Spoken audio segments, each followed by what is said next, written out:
아버지한테서 전화가 왔을 때 목소리가 평소랑 확실히 달랐어요.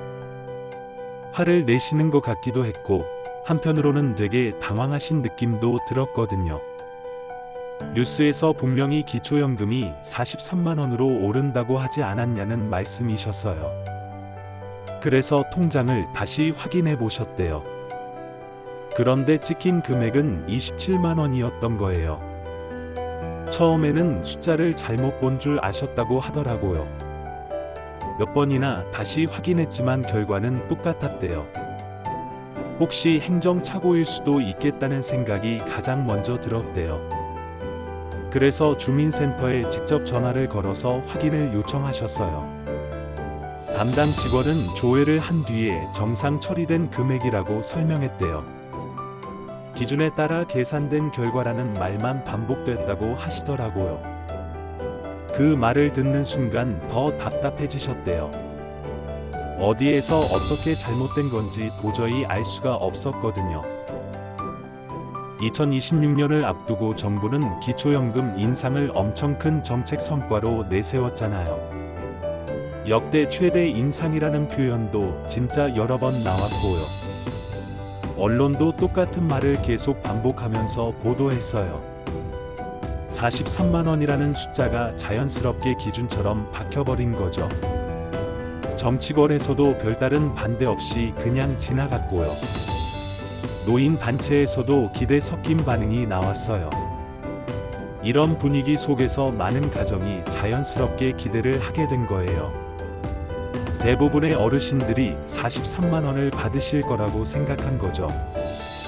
그런데 실제 지급이 시작되자 분위기가 완전히 달라졌어요. 통장에 들어온 금액은 대부분 25만 원에서 30만 원 수준이었거든요. 43만 원이 찍힌 사례는 거의 들리지 않았어요. 주민센터하고 국민연금공단에는 문의 전화가 쏟아졌고요. 우리만 빠진 거냐?는 질문이 계속 반복됐어요. 사람들이 가장 궁금해한 건 결국 하나였어요. 도대체 누가 43만 원을 받을 수 있는 거냐?는 질문이요. 기준을 하나씩 차분히 살펴보면 답은 생각보다 명확해요. 우선 혼자 사시는 단독가구여야 하고요. 국민연금을 포함해서 공적연금을 전혀 안 받으셔야 해요. 주택이나 재산이 거의 없어야 하고요. 금융소득도 사실상 없어야 하고 근로소득이나 사업소득도 있으면 안 돼요. 이 모든 조건이 동시에 맞아떨어져야 하는 거예요. 현실적으로 만족하기 엄청 어려운 조건이죠. 통계로 보면 전체 수급자의 5%도 안 되는 수준이에요. 나머지 대부분은 처음부터 감액 대상인 거고요. 그런데 이 전제는 거의 설명이 안 됐던 거예요. 최대 금액만 계속 강조됐을 뿐이죠. 첫 번째 감액 이유는 국민연금이에요. 많은 분들이 제일 억울해하시는 지점이기도 하고요. 평생 성실하게 납부해온 국민연금이 오히려 불리하게 작용하는 거예요. 국민연금을 받기 시작하면 기초연금은 자동으로 줄어들어요. 월 50만 원 수준만 넘어가도 감액이 확 느껴지고요. 70만 원 이상이면 기초연금을 거의 못 받는 경우도 있어요. 반대로 국민연금이 없으면 기초연금은 그대로 유지되는 거죠. 결과적으로 안 낸 사람이 더 많이 받는 구조예요. 이 구조를 처음 접하면 대부분 납득이 안 되시는 거죠.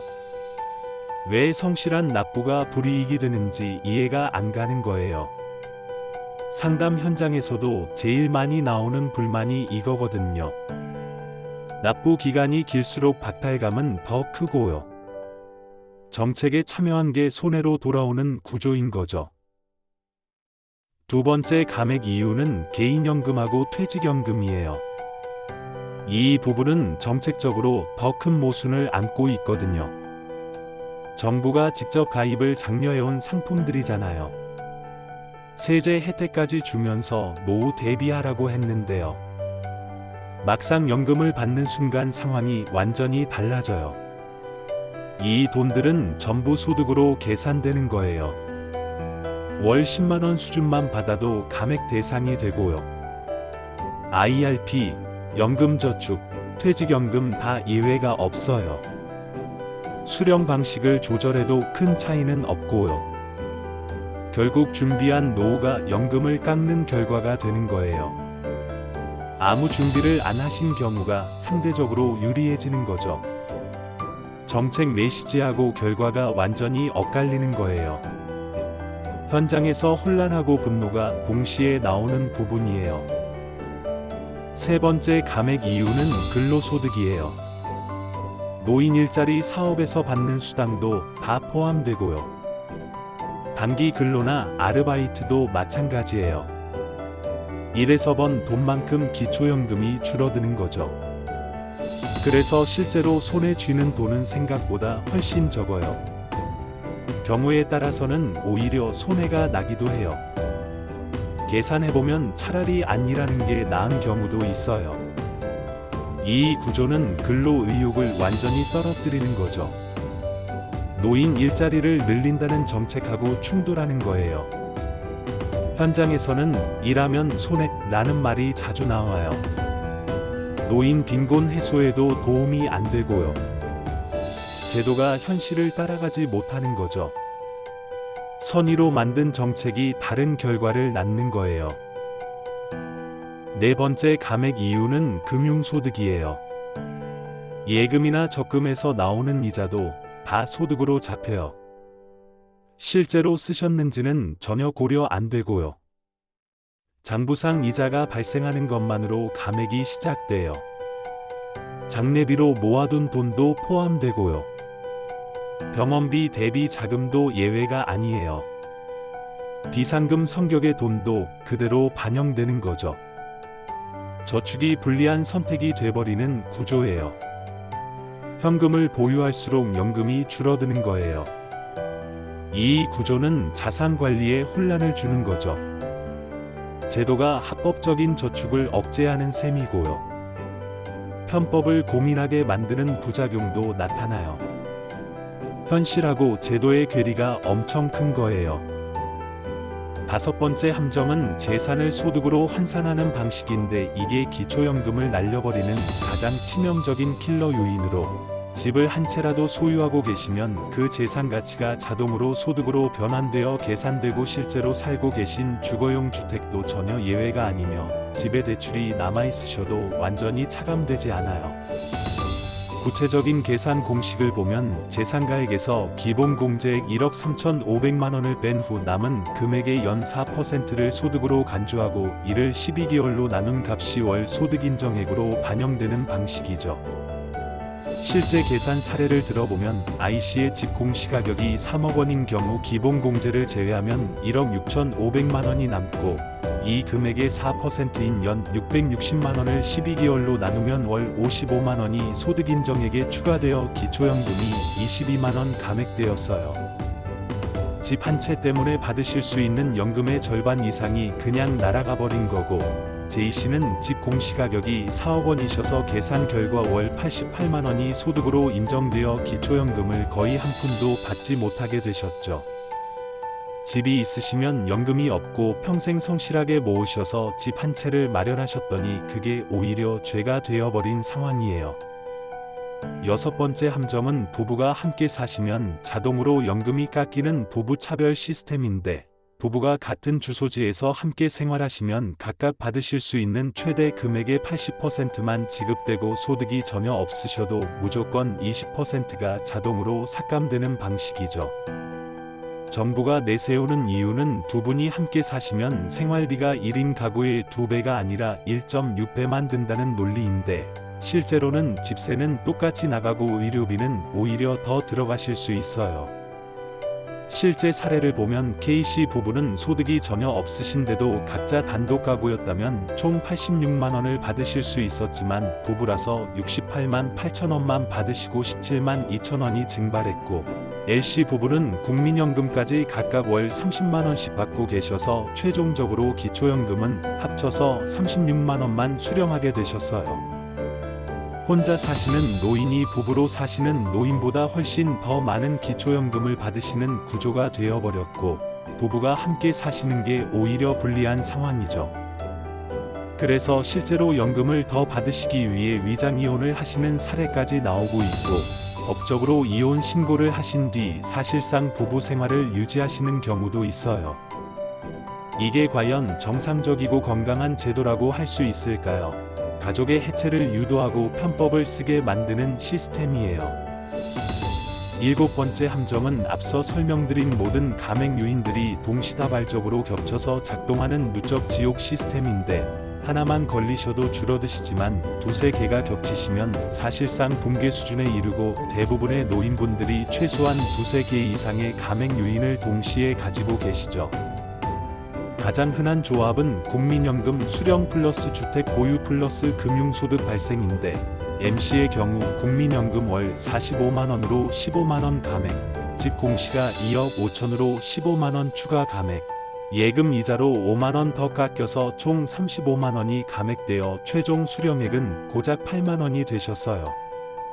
NC는 국민연금 60만원, 퇴직연금 20만원, 집 공시가 3억, 예금 6천만원을 보유하셔서 이 모든 조건을 계산한 결과 기초연금이 0원, 즉 한 푼도 받으실 수 없게 되셨죠.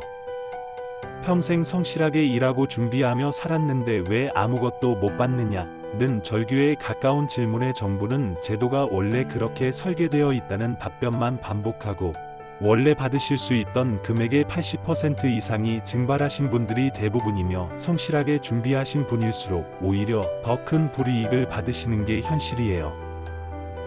결론적으로 정부는 기술적으로는 거짓말을 하지 않았지만 전체 진실을 말씀드리지 않았을 뿐이라는 게 정확한 표현인데, 43만원이라는 숫자는 사실이지만 극소수만 받으실 수 있는 최대 상한액이었고, 언론도 최대액만 크게 보도하고 감액 기준은 거의 다루지 않았죠.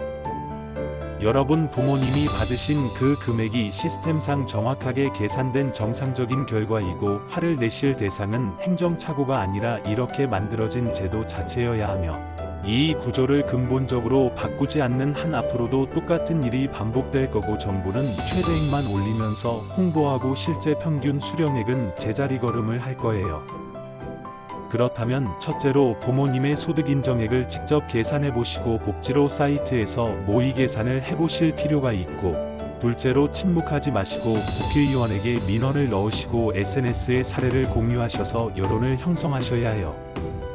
셋째로 재산을 어떻게 배치하고 관리하실지에 대한 전략적 접근이 필요하며 증여를 고려하시거나 합법적인 방법을 찾으셔야 하고, 넷째로 혼자가 아니라 노인단체나 시민단체와 함께 조직적으로 움직이셔야 실제 변화를 만들어내실 수 있어요.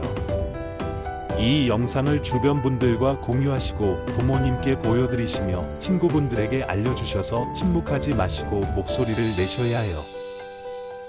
마지막으로 가장 중요한 메시지를 전해드리면, 이건 단순히 노인만의 문제가 아니라 여러분도 언젠가 반드시 이 자리에 서시게 된다는 사실인데, 지금 이 제도를 바꾸지 않으시면 20년 뒤, 30년 뒤에 여러분도 똑같은 상황을 겪으시게 되고, 여러분 자녀들도 같은 불합리를 목격하시게 될 거예요.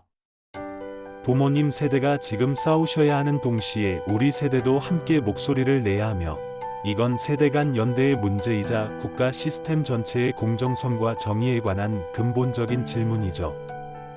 지금 침묵하시고 방관하시면 다음 차례는 반드시 여러분이 되시고, 그때 가서 후회하셔봐야 이미 늦을 거고, 이 영상을 끝까지 보신 여러분은 이제 진실을 아시게 되셨으니 공유 버튼을 눌러주셔서 더 많은 분들이 이 사실을 알게 하시고 댓글로 경험을 나눠주셔야 해요.